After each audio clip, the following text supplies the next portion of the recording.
check your thoughts. So it's about 11:30 right now. Yesterday, Philip had a very interesting night. He got very upset and couldn't go back to sleep. And tonight, Miss Bridget is kind of having the same thing. And it's so easy to have your thoughts go into somewhere negative. Do you see yourself? Yeah? Look, do you see yourself? Yeah. So I figured I'd do the video with her tonight because, when we have a goal in mind, for like myself doing a daily video, you just got to find a way to get it done. So kind of combining two causes, right? One, calming her down, and two, accomplishing the goal. And I wanted to kind of talk a little bit about your thoughts. We are kind of a sum total of what our conscious thoughts are and our subconscious thoughts. Our subconscious thoughts kind of control our bodies, how we're acting, our decision structures. And whereas our conscious mind is our willpower, our analytics, our vision, what we want to do with our lives, and things like that. So when we're finding struggles, we kind of have to go down to our subconscious layer because that's really controlling our behaviors. So if you find yourself procrastinating or finding excuses for things or not really working towards your goals, then there's probably something deeper going on in your subconscious that needs to be addressed. And that's really powerful to know that. So it's like these two yesterday, to kind of show an example, I had to catch myself. For a moment there, I was feeling pretty anxious and pretty frustrated because I couldn't figure out how to help them. And then, the thought came to me. I'm like, oh, I caught myself. I'm getting kind of frustrated and stuff, and which is adding an extra, layer of negative things into this scenario. So, I took a second for myself. I did a quick meditation, some breath exercises, and, I got myself in a good place. And that allows me to help other people.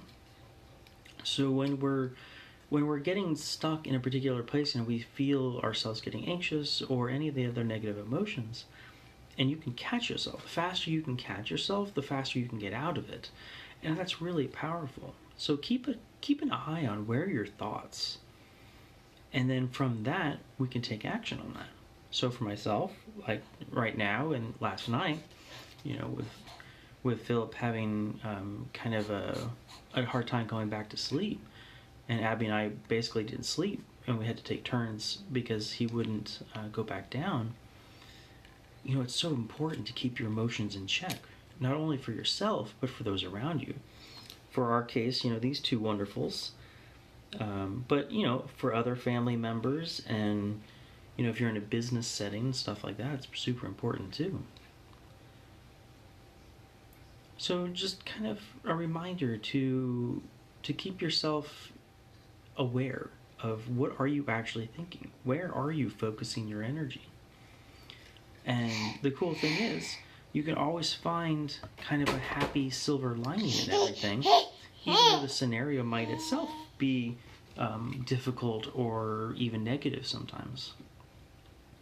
So for me, I was getting a little bit, a little frustrated, a little agitated, so I did some breathing, and then I realized something that, we have our daily practice of meditation with these two, so I figured, let's do it with them too, and that was resulting in something very powerful.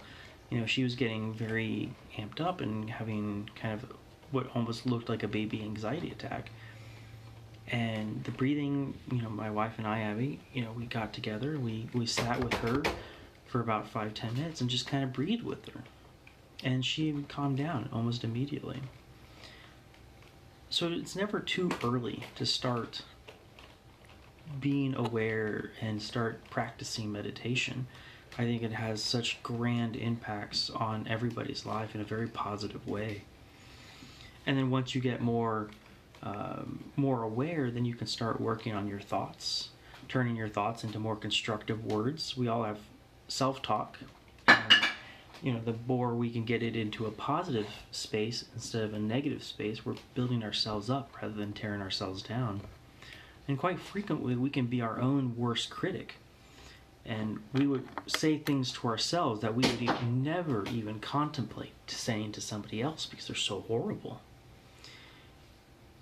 And think about that for a second. Like, if we wouldn't say that to somebody else, why would we say it to ourselves? And these are kind of my notes from my class today. But, check yourself. If you start thinking those things, say, I appreciate the thought, but no thanks. Give thanks for the thought, because thinking is a powerful and amazing tool. But it's okay not to accept a gift. And when we have those negative thoughts, acknowledge them. Give your thanks for the thought. And then say, it's time to move on, thought. And it's amazing what that little exercise can do for you. And of course, there's much deeper and more complex exercises to go through. And if you need help with that, feel free to reach out to me. I'm happy to teach you. But the experience over the last couple of days with these two having some difficulty sleeping kind of made me think about that. So I hope this helps you. If you have any questions, drop them in the comments. Love to hear from you. If you'd like to dive deeper and work with me one-on-one, be happy to do that as well. So send me a message and have a beautiful day. Do you want to say bye? Say bye-bye. Bye-bye.